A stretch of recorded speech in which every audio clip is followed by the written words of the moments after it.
Well, hey Bob, thank you very much for joining us. Always an absolute pleasure. Let's jump into it, shall we? And what are the key data points that we should be looking out for in the week ahead? It's much quieter week ahead for the majors on the economic data front.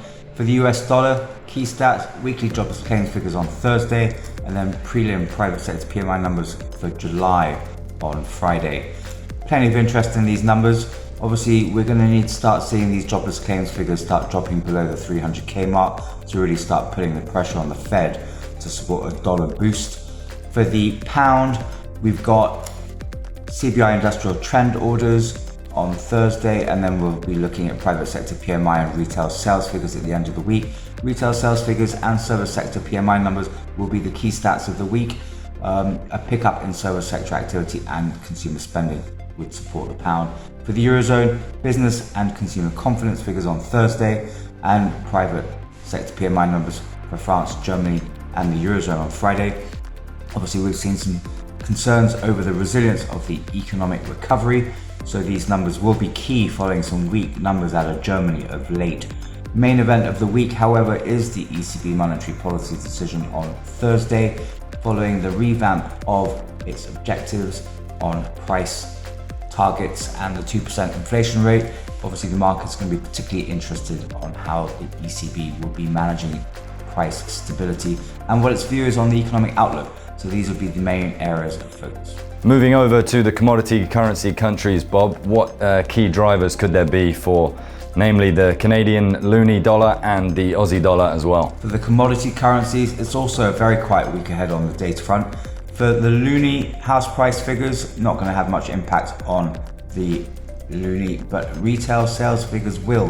Following the Bank of Canada's more dovish outlook on the economy, a jump in retail sales figures would give the loonie a much needed boost. Moving on to the Aussie dollar, it's a relatively quiet week. We've got retail sales figures on Wednesday. Obviously, that's key for the Aussie dollar. On the monetary policy front, the RBA meeting minutes on Tuesday will also draw plenty of interest. Will there be any chatter of the need to tighten monetary policy to go in line with the RBNZ surprise move last week? For the Kiwi dollar, no stats to consider in the week. That leaves the Kiwi in the hands of market risk sentiment throughout the week.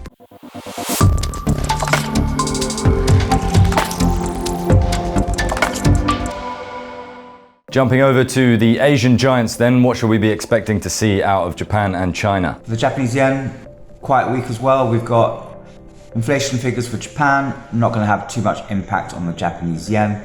Trade data midweek will draw some interest, however, to see how the Japanese economy is faring. Going to need to see a pickup in export to support a more optimistic outlook on the Japanese economic recovery.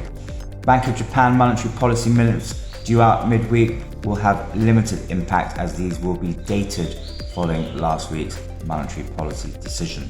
These are for the minutes of the meeting back in June.